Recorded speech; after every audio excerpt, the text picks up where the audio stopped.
Musepigen Misse.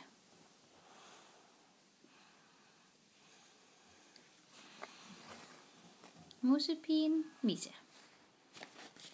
Hvorfor siger du det samme? Det stod der 2 gange. Musepigen Misse var netop flyttet med sin familie ind i en gammel træstub.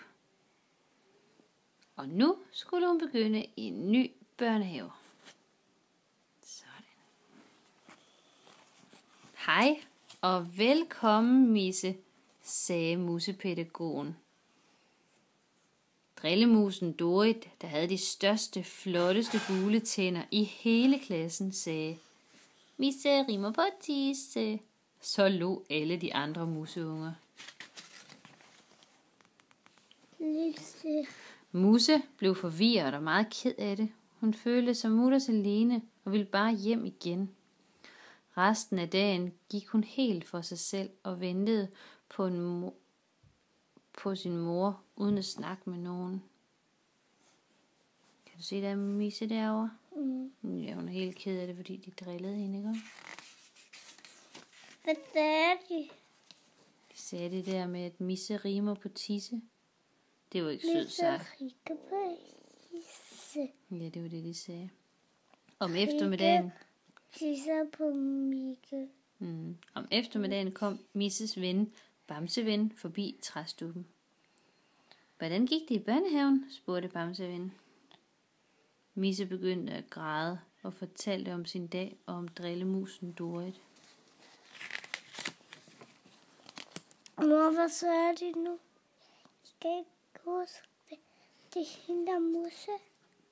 Hende der drille Dorit der? Ja.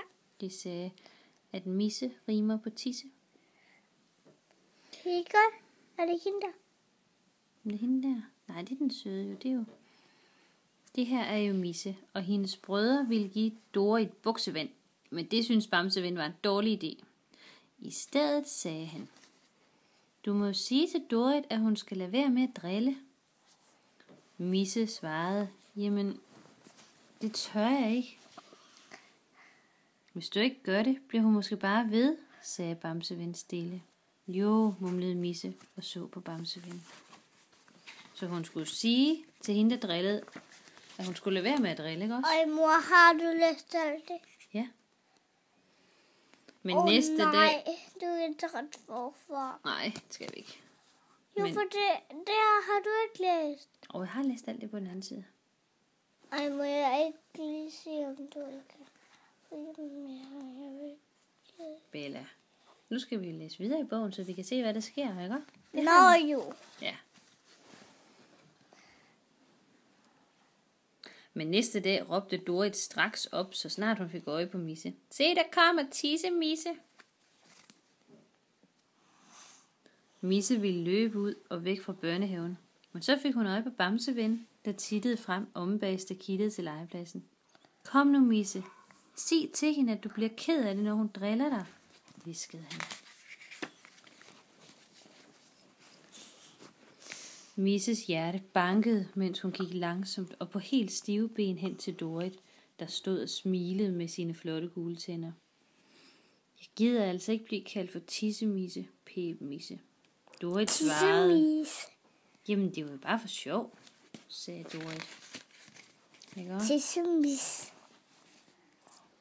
Misse sagde: Men jeg bliver ked af det, når I siger alt muligt om mig. Mor, det er din hånd, nu kan man ikke se det. Dorit stod lidt og vidste ikke, hvad hun skulle sige. Til sidst sagde hun så: Du må undskylde, at vi har drillet dig. Det gør vi ikke mere. Ja, man kan ikke se det.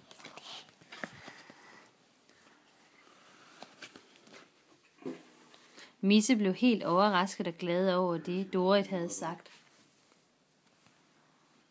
Da hun kiggede efter Bamseven, blinkede han til hende og smuttede ud af porten. Fra den dag af kunne Misse godt lide sin nye børnehave.